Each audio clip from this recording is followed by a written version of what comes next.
আমি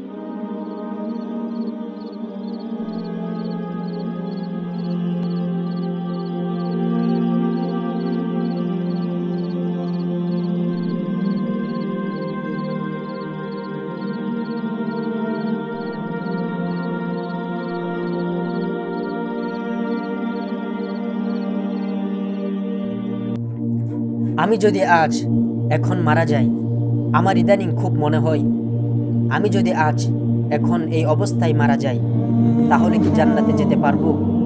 চিন্তা করে দেখি, কিছু ভালো কাজ তো করেছি, সেগুলো তো আল্লাহ কবুল করলে জান্নাত পেতে পারি। আবার গুনাহের দিকে যখন তাকাই তখন মনে হয় আল্লাহ মাফ না করলে জাহান্নাম ছাড়া কোনো পথ নেই। আল্লাহ মাফ করবেন তো? আল্লাহুম্মা গফিরলি। আমি তো জানি আমি কি ভালো কাজ করেছি আর কি খারাপ করেছি, নিজেরটা সবাই জানে, তারপরেও সে অন্যটা নিয়ে ব্যস্ত থাকে। মাঝে মাঝে ভাবি, আমি যে গুনাহগুলো করেছি তা তো নিশ্চিত পাপ ছিল, এই পাপগুলো তো লেখা হয়েছে, অবশ্যই সেই পাপগুলো থেকে তাওবা ইস্তেগফার করা হয়েছে, করছি, করতে থাকবো। কিন্তু আমার করা তাওবা ইস্তেগফার আল্লাহ কবুল করেছেন এর কি কোনো নিশ্চয়তা আছে? তাহলে কিসের আশায় নির্ভয়ে আছি? তবে নির্ভয়ে থাকার সুযোগ না থাকলেও আশায় থাকার সুযোগ শেষ হয়ে যায়নি। আল্লাহ মাফ করবেন, আর তিনি মাফ করার অসংখ্য উপায় তৈরি করে দিয়েছেন। দুনিয়ায় যতগুলো পাপ আছে তার চেয়ে মাপের উপায় বেশি। এমনকি একটি মাপের উপায় দিয়ে সারা জীবনের সব গুনাহ মাফ হয়ে যেতে পারে। আবার আল্লাহ চাইলে কোনো উপায় ছাড়াই আমাকে মাফ করতে পারেন। তাই ভেবে আশাবাদী হই। আরেকটা ভাবনা খুব ভাবি, আমি মারা যাওয়ার পর পৃথিবীর মানুষ কি আমাকে মনে রাখবে? রাখলে কিভাবে রাখবে? আমি তো সমাজে ভালো মানুষ হিসাবে পরিচিত, পাবলিকের চোখের সামনে তো খারাপ কিছু করছি না।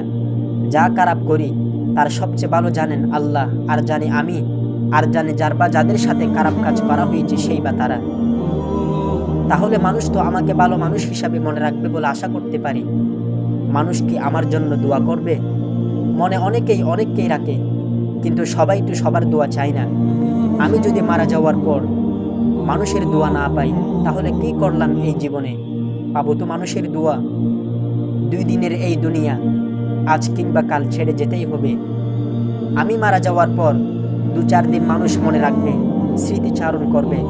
কোনো ভালো কাজ রেখে যেতে না পারলে কবরে শুয়ে কিছুই পাবো না আর। দুনিয়ায় থাকতে যা করে গিয়েছি সেটার জবাব দিতে হবে, কিন্তু মারা যাওয়ার পরেও যদি কিছু আমল পাওয়া যেত তাহলে কতই না ভালো হতো। তাই চাই জীবনে এমন কিছু করতে যাতে মৃত্যুর পরেও আমল বন্ধ না হয়। রঙের এই দুনিয়া আপনাকে ব্যবহার করছে মাত্র। আপনি যেই কয়দিন দুনিয়াকে সময় দিতে পারবেন সে কয়দিন আপনার মূল্য দুনিয়াবাসীর কাছে। আপনি অসুস্থ হয়ে বিছানায় পড়লেই কিংবা মারা গেলেই আর কেউ মনেও রাখবে না। কত বড় বড় দাপটে মানুষগুলোকে দেখেছি একাকী নিঃসঙ্গ অবস্থায় হাসপাতালের বিছানায় কিংবা নিজের বাড়ির বেডরুমে ধুকে ধুকে মরতে। তারপরেও আমাদের দুনিয়ার মায়া কমে না। দুনিয়ার নেকি, রূপ সৌন্দর্যের মোহ আমাদেরকে নিকট ভবিষ্যতে আল্লাহর শানে দাঁড়াবার কথা ভুলিয়ে দিয়েছে।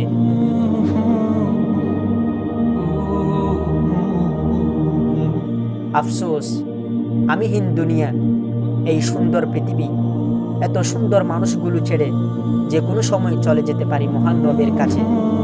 ভয়ও লাগছে, আশাও আছে। মরীচিকা পৃথিবী, মিছে সব মায়া, কেউ কাউকে মনে রাখে না, আর মনে রাখে ততক্ষণ যতক্ষণ প্রয়োজন। কবরে রেখে আসার পর সবাই ধীরে ধীরে ভুলে যায়।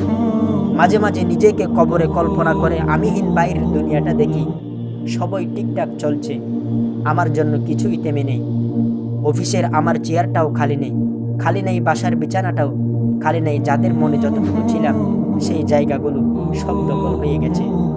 আমার রেখে যাওয়া সম্পদ সবাই ভাগ করে বুক করছে। আমিহীন দুনিয়া বেশ ভালোই আছে, কিন্তু কেউ জানে না আমি কেমন আছি।